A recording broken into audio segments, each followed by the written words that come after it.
This is Georgie, and welcome to my ASMR song Q&A. Today, we're actually not going to be talking about just one song. We're going to be talking about my debut EP, Rosa. Yeah! Rosa is turning 3 years old on the 26th of May, and I thought it would be wonderful to celebrate her existence with an ASMR video. I had so much fun last time, and I think you guys liked it as well, so I thought, why not do it again and make it a thing? To tell you a little bit more about it, Rosa is my very first EP ever. I released it completely independently. I had no manager, nothing. It was just me. And I'd say that genre-wise, this song lives in the experimental dark pop world, plus with some ethnic elements. I was listening to a lot of Bon Iver, a lot of Rosa, and Travis Scott at the time. Maybe you will hear the influences a little bit, I don't know. Releasing Rosa into the world was, I think, one of my proudest achievements as an independent artist, because in a way I had the full creative freedom to really make the music that I wanted without the pressure of having to appeal to a label and also radios. I truly could just create the project that I wanted and that it had to be, and therefore also set the tone as to what kind of artist I wanted to be for the future. So I'm just really proud, and I'm very happy to have you with me on the ride. And I'm very excited to get to talk about it. Girl makes plans and the gods laugh at it. I used to think we're whole, unaware of your madness, unaware of your emptiness. Now we tiptoe through the shards left of our home. I get cold when you let go. Should have known it was your fault, but I shouldered your baggage like I always do, like you raised me to do. Just so you know, I don't have long nails, so for today I'll be using these things. I hope that's okay. I would love to start with explaining what Rosa means, and basically also explain why I chose that to be the title of the project. And basically, Rosa is a Latin phrase that can be translated to under the rose. And under the rose means that something is strictly confidential or secret. And I guess for me at the time when I started making the project, it felt impossible for me to talk to people about my sadness and experiences. I felt like I was burdening people with my life. So I kept it under the rose and wrote music about it instead. I'm very happy I grew out of this, because talking about your problems to other people is very important. But, and honestly, I learned that because of this project, so thank you, Rosa, for that.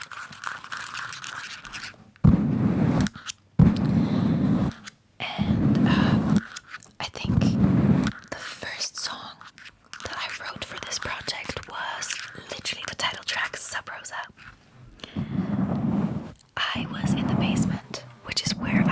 studio setup at the time of our old flat. And I was playing around with a vocal processor of my friends, and that's where I started it. I still have footage from it, it's crazy. And the last song that I wrote for this project must have been Daughter, but I think I finished Star For You last because I think I really struggled writing the second verse. It took me quite a long time to understand how to say what I wanted to say. That is basically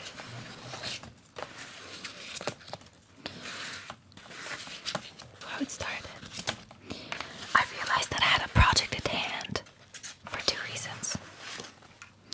Number one, when I showed Rosa the song to my friend Noir and Lou, who was his manager, I told them that, oh, this is just a song that I made. I will probably put it out on SoundCloud and maybe on the streaming platforms and call it the day. And they looked at me like I was crazy, and they were like, no, are you sure? Because this song could really shine if it had some other context around it, some other songs around it. And I really thought about what they told me afterwards and decided that this was definitely the right way to go about it. I love the song too much for it to not do it justice. So I started just experimenting with other sounds and trying to make other music. And here we are, during the time where I was making the EP.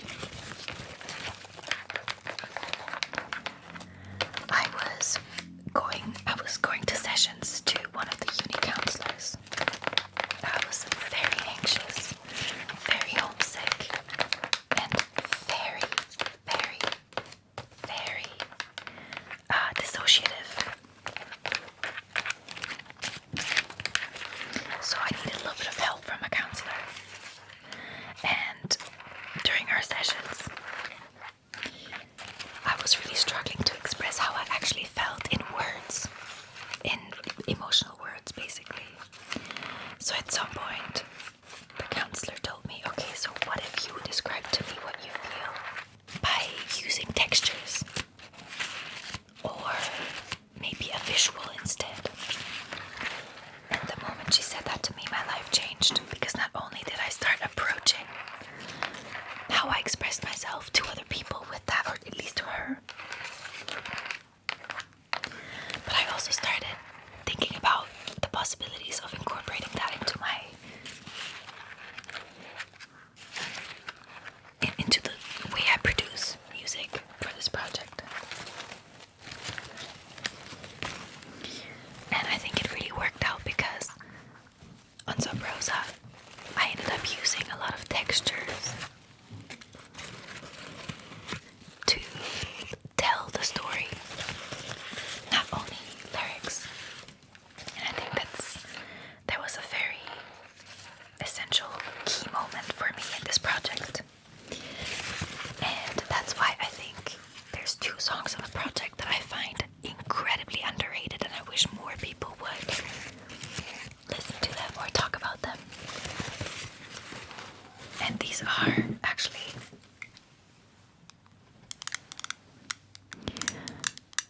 "404 Interlude"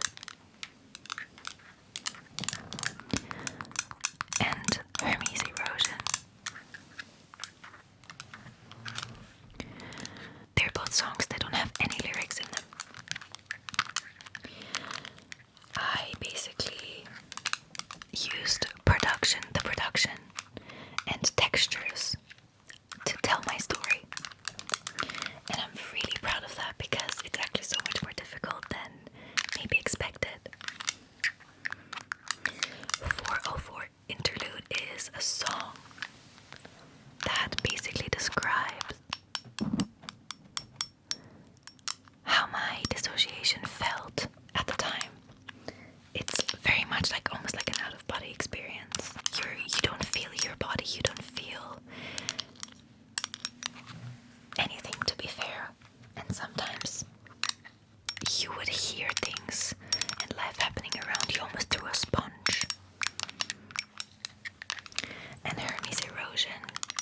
beautiful, beautiful outro of the EP.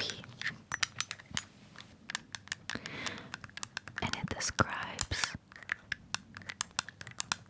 how something that exists in one way, how it breaks into something new. And I'm so proud of that. Beautiful, beautiful song. I actually started it during class. The subject was performing with creative technology. And I chose the VE20. It's a vocal processor. All of the synthesizers I wanted to try were basically already taken by other people. So I was like, okay, let me try this little thing. And it felt like the whole world opened to me. Like I was just sat there playing with this new vocal processor that had autotune on it. It had reverb on it. It had a little loop section. You could pitch your voice differently. So I was just sat there for the whole class.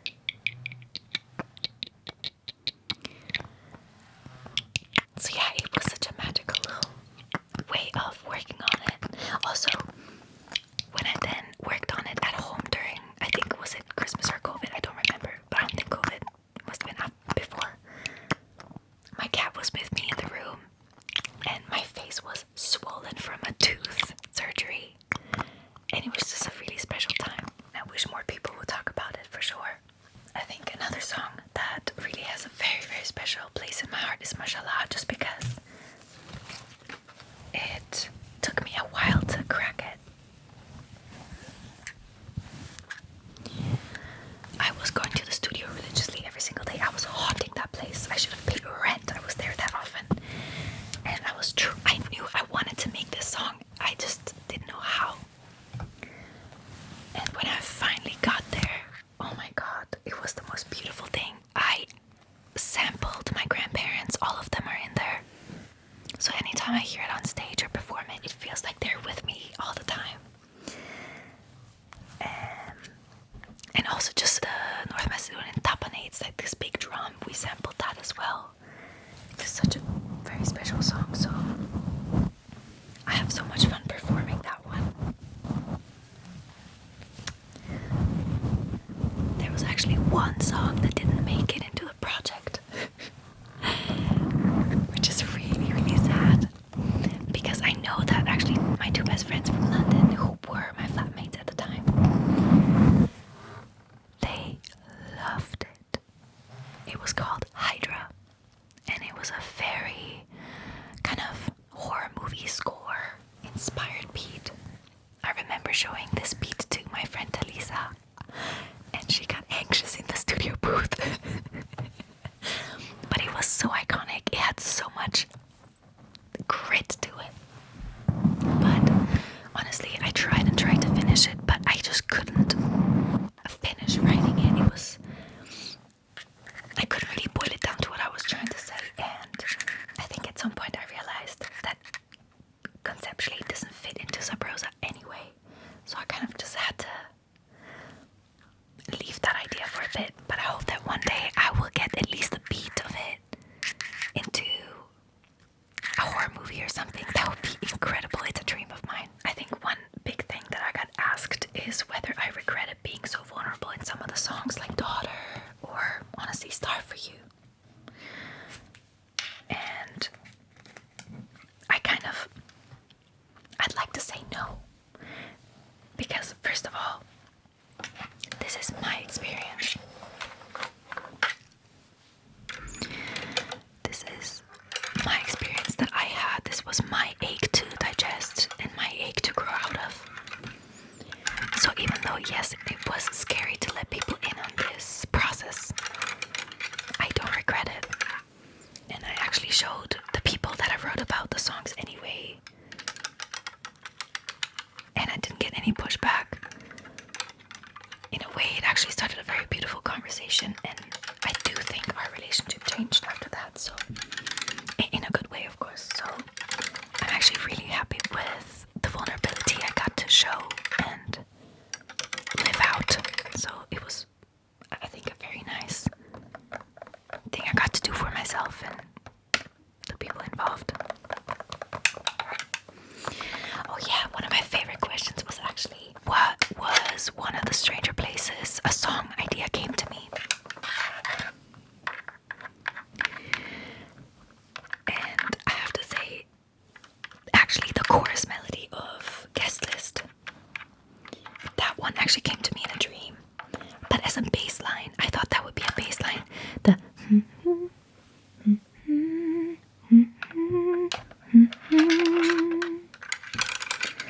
I thought that would be a bass, but then when I started working on it, on this idea, I realized, nah, that has to be a sung melody. And another, it's not too crazy strange, but I think how it happened was really special. At the time, whenever I was visiting home, I would go on late night walks because in London I would never dare to do that. Here I feel more safe doing it. And I think it was, I don't remember what season it was. I think it was cold, but I could be wrong. And basically, all of a sudden as I was walking, I heard this melody and this lyric in my head. It was, I made a star for you, I made a star for you, I made a star, a pretty star, I made a star for you. And I think I recorded that. So actually the first version was very sad, and then when I started working on it with Tala, she actually made it more uplifting and beautiful in the sense of like more kind of a dance sad situation. And I think that was definitely a good choice. I'm glad that it's not a just devastating song, but also a song that you can dance, cry to. I love these types of songs. Oh yeah, and I think the last question that I got was why I incorporated animal sounds or sounds from nature into my music, and it kind of ties back into what I learned from the counseling sessions with my counselor. Basically, I learned that I can also express myself in different ways and not just a melody line and lyrics, but also in sounds. And I feel like sometimes animals and nature have such pure ways of just existing and expression. And I think at the time I was so socially anxious, I questioned my whole existence around people constantly.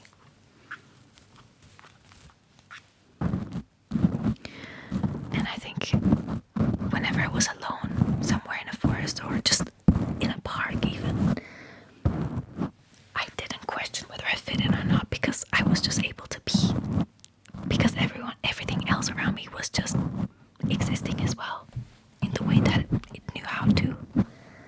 And I feel like that's why I kind of made the decisions to incorporate nature sounds and animal sounds into my music, because it kind of created this beautiful anchor in my music that would remind me of the fact that I don't have to question my existence and my presence anywhere.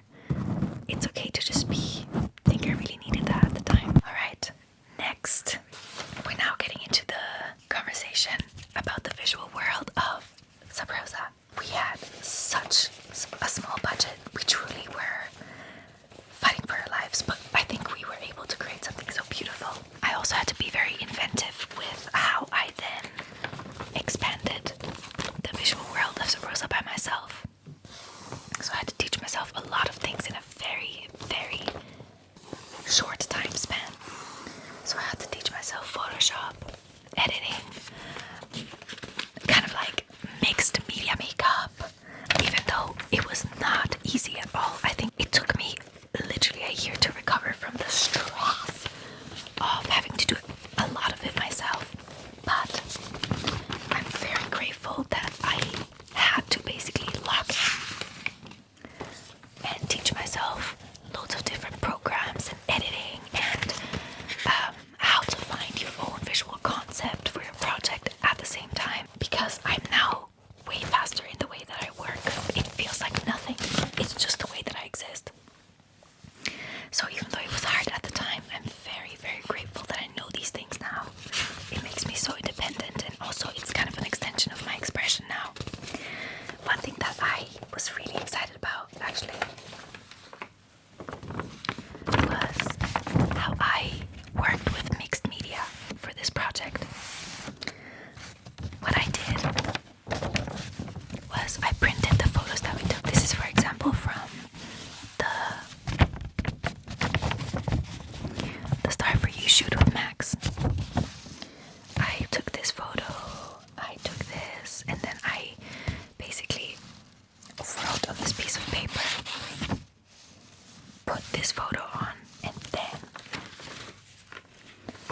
Also, very beautiful. I'm so proud of this. I put the foil on. I'm not sure how I did it, to be fair. I don't know if you see the vision, but I would put the foil on, scan it, and then edit it afterwards. And it was really, really fun. And it was a really fun way of creating a visual identity for Sub Rosa, because in a way I've always been very crafty because my mom loved crafts when I was little. So having to be creative like this for my project felt like coming home. Also, it was really cool because I got to ask my parents to help me translate my lyrics and write them in Cyrillic. I don't know if I can show you now, but that's basically how I wrote it in the Cyrillic.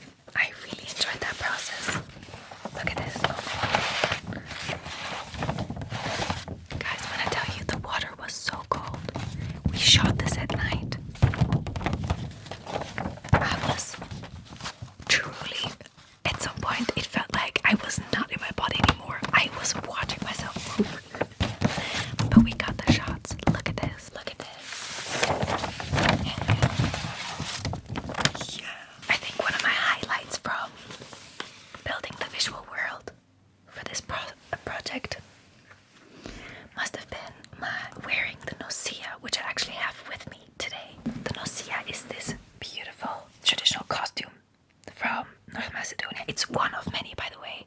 There's so many different versions because every region of North Macedonia has a different version of it. This one is from the region of Mariovo, and I got this beautiful, actually authentic Nosia from an Etsy seller from North Macedonia who collects vintage Nosi. And it was such an honor to wear it. And this is mine now, which feels incredibly special. Look at this. Look at this beautiful section. I wish I could show you.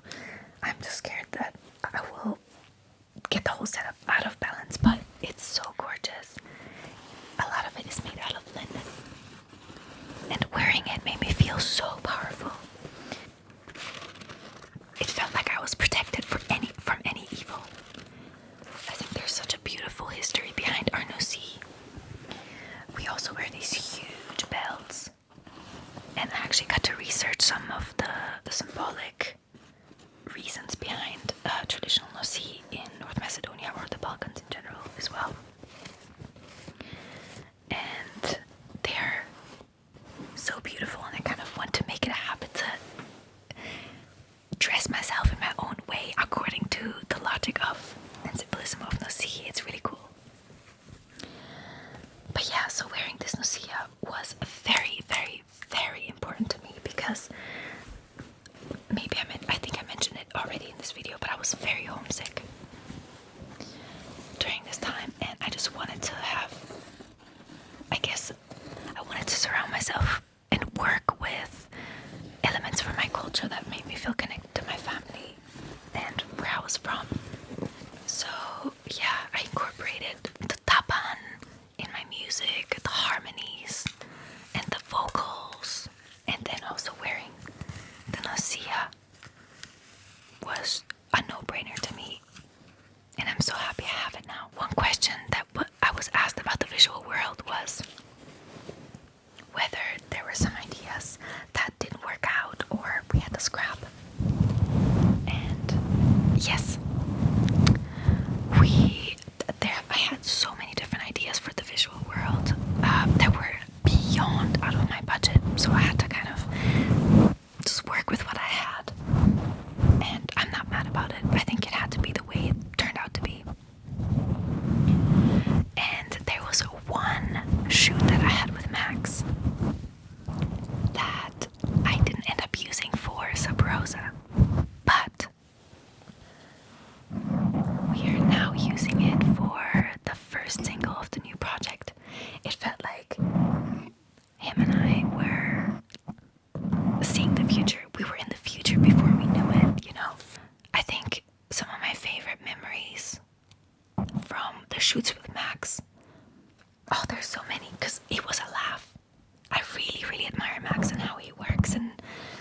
how he's able to kind of maintain fun on set while also being focused and getting things done. He's incredible, and I actually get to work with him again on the new project. And some of my favorite memories I have from our shoot was, I loved when we did the Star For You shoot in the cold water. That was crazy. We were all suffering. And also the way Max and Jet were trying to cheer me on and be like, no, you got this. In the cold water. It was really fun. And also working with Raka, who was the stylist, the co-stylist with Max for these shoots. It was really special to me to learn from her and have her vision on this project. Oh my god, guys, I just remembered. There was one shoot that completely failed. Front to back. I had all of my friends come in with another photographer. And the idea I had, it was for guest list, the cover art for guest list. And the idea I had was basically them standing around me and one of them pouring champagne into my mouth. And in the end, the photos looked like either a champagne promo photo or something that could be easily edited into something very questionable. So we dropped that one really quickly. My friends ended up actually showing up for another shoot, which was for, again, guest list, but for a very different type of concept. We shot the guest list cover art literally at BIM, my university. We got to use the bathrooms there.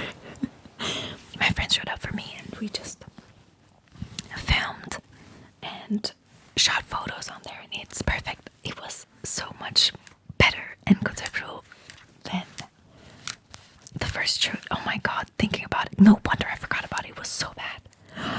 My goodness. When I was thinking about the rollout, I wanted to basically create this feeling of a mix between all digital and nature-based, because I feel like I'm a very balanced mix of both. The work that I do is incredibly digital. I love working with anything digital, but at the same time, I'm also very nature-bound, so it was very important to me that my first project reflected that particularly. And also, I don't know if you saw, but I had a lot of almost like little kitschy things, almost childlike elements in the outfits, which felt important to me because obviously at the time I was working through things I've had since childhood, you know. And I guess in a way, wearing these little kitschy elements like necklaces and stuff, it kind of felt like I was reclaiming that time for myself.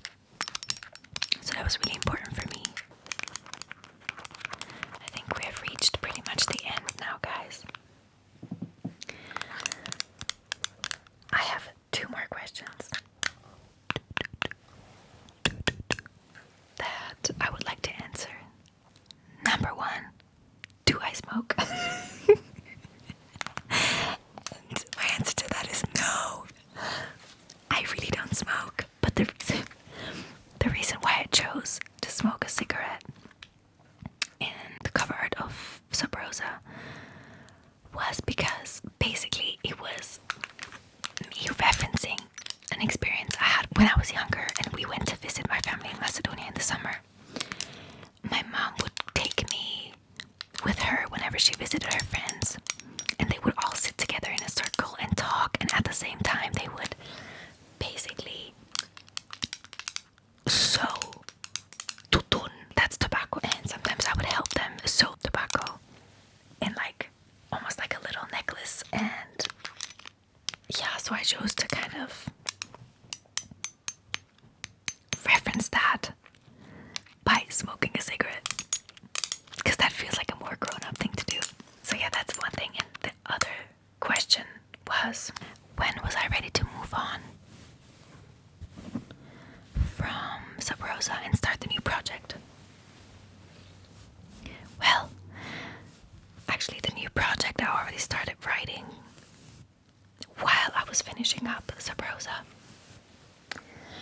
I could tell that the newer songs I was writing were different. They felt very different to Sub Rosa. They felt brighter, they felt more hopeful, less heavy.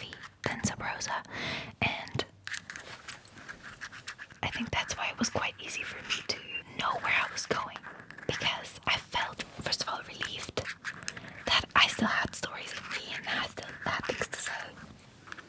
But also it was quite a clear distinction for me. I could really feel the difference. So while I was finishing up Sub Rosa, I think a new wave of experiences came up. So I already knew while I was making Sub Rosa that the next thing was rolling in already. I really hope that you enjoyed this video. I hope that you learned something new about Sub Rosa, and maybe that you feel inclined to listen to it and give it a chance. I know it's more on the heavy and experimental side, but I think these things all have place in life, and hopefully you will get to connect with the more instrumental communication of 404 Interlude and Hermes Erosion. Thank you so much for your constant support. I really, really appreciate you.